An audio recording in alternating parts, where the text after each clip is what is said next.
Banyak orang yang udah mulai lakuin puasa sosial media. Dan ini jawaban mereka. Time away from these socials has really made me less accustomed to feeling a certain way because somebody else says so. And overall, it's just made me a lot more happy and content with who I am.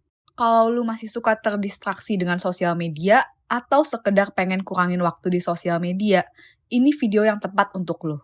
Kali ini kita bakal ngebahas bagaimana sosial media bisa membuat lu kecanduan, cara lu bisa puasa dan lepas dari sosial media, dan bagaimana lu bisa memakai waktu lu untuk melakukan hal yang lebih bervalue dibanding nge-scroll selama berjam-jam tanpa menghasilkan apapun. Lu lagi nyantai, ada notif masuk. Ternyata notif Instagram kalau ada yang komen di foto lu. Badan lu otomatis langsung buka aplikasi dan ngebalas komen itu. Yang gak lu sadar adalah sosial media itu udah didesain sedemikian rupa biar bisa bikin penggunanya kecanduan atau edik. Adiksi sendiri adalah kondisi di mana seseorang terus-menerus menggunakan sesuatu karena adanya efek reward. Jadinya, pengguna terus-terusan melakukan kegiatan tersebut. Efek reward kalau dalam bentuk sosial media bisa berupa notif, like, komen, retweet, dan sebagainya. Apalagi, kita semua adalah makhluk sosial yang gak akan pernah bisa sepenuhnya mengabaikan apa yang orang lain pikir tentang kita. Kita butuh suatu pengakuan sosial. Dan bener banget, kita bisa dapetin itu secara gampang sekarang dari sosial media.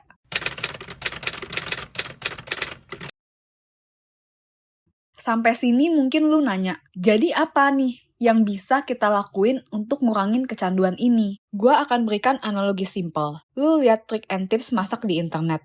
Tapi ketika lu cuma lihat dan ketika lu beneran praktek, hasilnya akan beda.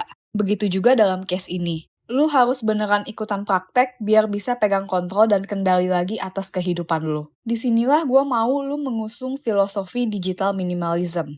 Nah, jadi dalam digital minimalism, lu akan memakai waktu online lu untuk aktivitas yang mendukung value yang lu pegang.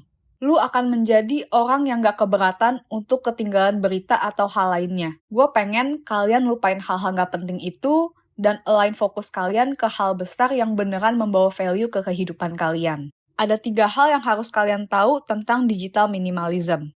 Pernah denger gak ada orang yang bilang kayak gini? Setiap kali kalian bilang iya ke satu hal, kalian otomatis bilang enggak ke hal yang lainnya. Jadinya otomatis kalau kalian habisin waktu kalian untuk nge-scroll terus, sebenarnya itu nggak gratis. Kalian udah membayar itu dengan waktu kalian.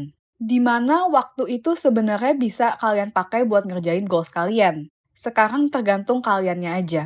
Apa kalian mau tukar hidup kalian dengan kesenangan sementara dari sosial media, atau stop dan mulai ngejar hal yang beneran bawa value ke kehidupan kalian? Jadinya poin pertama yang harus kalian ingat adalah sosial media ada harganya, yaitu waktu kalian. Instagram, TikTok, Twitter, Snapchat, Thread, Facebook, dan banyak pilihan sosial media lainnya. Kalian gak capek main semua sosial media? Mulai lihat sosial media sebagai suatu pilihan dan bukan keharusan. Kalian bisa pilih sosial media yang sejalan dengan value yang kalian pegang dan bisa membantu value kalian. Mulai pikirin bagaimana kamu bisa mengontrol sosial media untuk membantu hidup kamu. Jangan malah jadi kamu yang dikontrol oleh sosial media. Kamu nggak bisa terus-terusan nambah sosial media baru ke hidup kamu dan berharap ada perkembangan di hidup kamu. Poin kedua yang harus kalian ingat adalah kontrol sosial media untuk bantu hidup kamu dan bukan sebaliknya. Coba deh, kalian pikirin satu makanan kesukaan kalian. Kalau gue demen banget sama Indomie. Ada gak sih temen lu yang bilang, gila ya Indomie kalau udah lama gak makan enak banget? Gue setuju sama statement itu. Sementara, kalau gue dikasih makan Indomie terus tiap hari sama emak gue bisa jadi muak dan benci sama Indomie kayaknya. Beberapa kali seminggu ya masih oke lah. Selalu ada kepuasan tersendiri ketika kita lebih mindful dengan apa yang kita lakukan. Hal ini berlaku juga dengan sosial media. Ketika kita bisa menjatahkan porsi sosial media kita bakal lebih puas. Kalau ada apps baru, lu bisa lebih selektif dan tanya lagi, apa app ini bisa bantu gue menambah value di hidup gue? Kalau gue nggak pakai app ini, apa kerugian yang akan gue dapat? Poin ketiga yang harus kalian ingat adalah, sosial media dengan porsian yang tepat akan jauh lebih menyenangkan.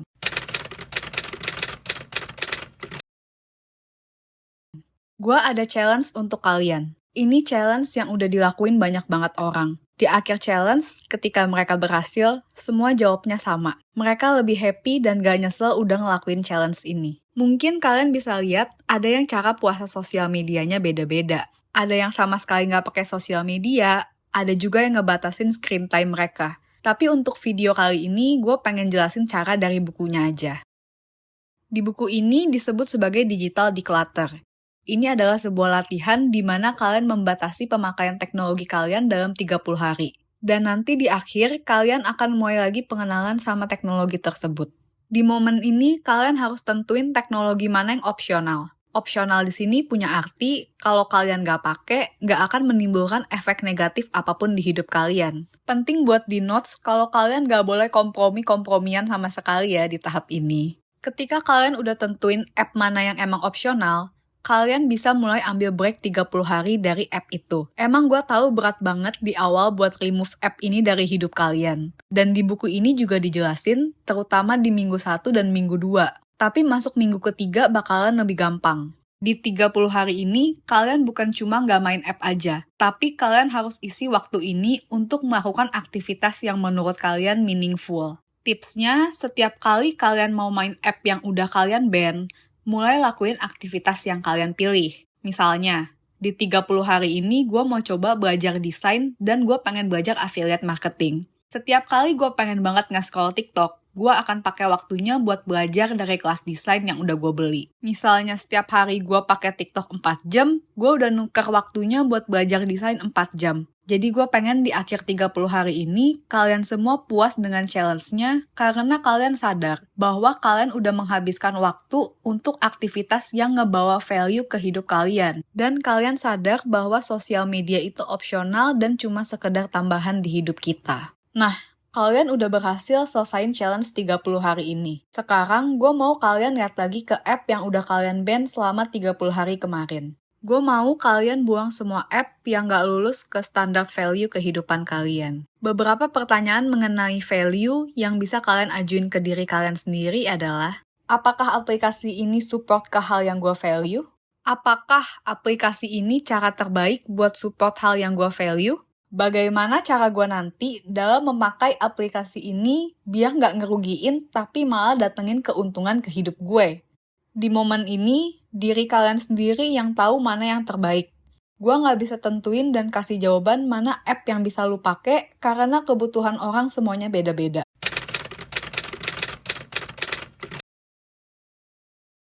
Ada satu istilah yang namanya solitude deprivation di buku ini. Ini adalah momen di mana seorang individu nggak pernah ngehabisin waktu sendiri dengan pemikirannya.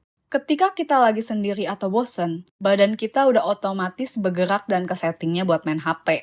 Entah main game, nge-scroll, atau buka-buka app. Dan seharusnya kita menghindari hal ini karena disebutkan bahwa aktivitas ini memberikan value yang rendah ke kehidupan kita. Addiction kita buat terus ngecekin HP ini bisa berujung depresi, anxiety, dan loneliness. Di momen ini, kita bisa ganti aktivitas tersebut dengan menghabiskan waktu dengan diri kita sendiri. Ngabisin waktu sendiri atau me time ini penting banget buat ngebantu kita memproses perasaan kita. Kita bisa pakai waktu ini untuk refleksi diri yang juga penting banget buat kesehatan mental kita.